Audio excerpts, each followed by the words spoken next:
আসসালামু আলাইকুম। এইমাত্র পাওয়া সবচেয়ে বিরাট বড় খবর, মাত্র কয়েক সেকেন্ডে দেশ জুড়ে ভূমিকম্পের অনুভূতি।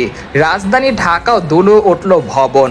রাজধানী ঢাকা সহ দেশের বিভিন্ন স্থানে শক্তিশালী ভূমিকম্পের অনুভূত হয়েছে। প্রাথমিকভাবে এই ভূমিকম্পের কেন্দ্র ছিল ঢাকা নরসিংদীতে। কম্পন ছিল মাত্র 5.2 মাত্রার।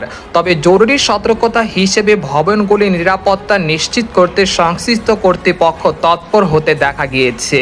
এই ভূমিকম্পে এখন পর্যন্ত কোনো বড় ধরনের ক্ষয়ক্ষতির আশঙ্কা পাওয়া যায়নি। নতুন তথ্য পাওয়া গেলে পরে জানানো হবে।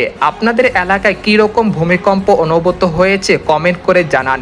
এটা নিয়ে আপনাদেরকে পরবর্তীতে আরও বিস্তারিত জানানো হবে। তো এই ছিল খবর, আজকের খবর এখানে শেষ। সবাই ভালো থাকুন, সুস্থ থাকুন, আল্লাহ হাফেজ।